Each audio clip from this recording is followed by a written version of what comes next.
Have you ever really dived into the history of the U.S. Air Force?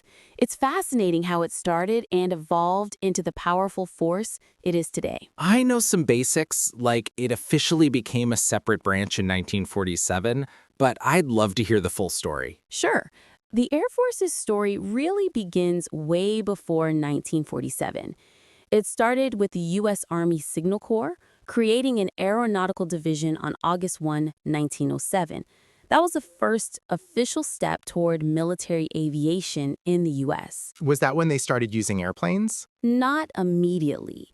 In the beginning, they focused on balloons and dirigibles for reconnaissance. However, they did buy their first heavier-than-air flying machine from the Wright brothers in 1909. Then, by 1913, they formed the first operational unit, the 1st Aero Squadron. Interesting. What happened during World War I? When the U.S. entered World War I in 1917, the Air Service was established as part of the American Expeditionary Force and had a big role in the war. They provided reconnaissance, tactical support, and bombing missions in Europe, even though the U.S. was behind the Europeans in aircraft technology at that time. Were there any famous pilots? Yes, Captain Eddie Rickenbacker was one of the top American aces. Also, Billy Mitchell, often called the father of the U.S. Air Force, was a key advocate for air power. How did it develop between the wars? After World War I, the Air Service became the Army Air Corps in 1926. During this time, they started experimenting with new aircraft, air-to-air refueling, and improved bombing techniques. The Air Corps slowly grew and prepared for future conflicts. Then came World War II, right? Exactly. The Army Air Forces, as it was called then, became a massive force. They were almost independent from the Army and played a decisive role in winning the war. The Air Force lost about 68,000 airmen, second only to the Army infantry. Their bombing campaigns and air superiority were game changers. So that's when the Air Force became its own branch?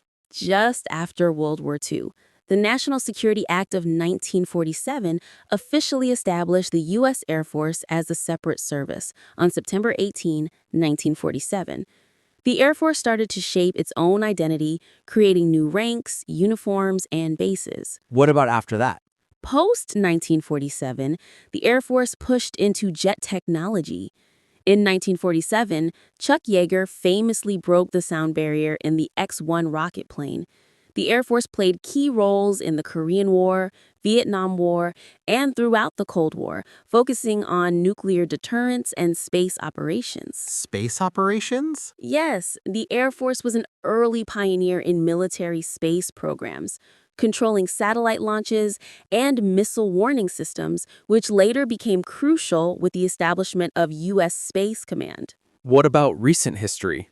The Air Force has been essential in modern conflicts like the Gulf War, Afghanistan, and Iraq, using advanced stealth aircraft, drones, and precision-guided weapons.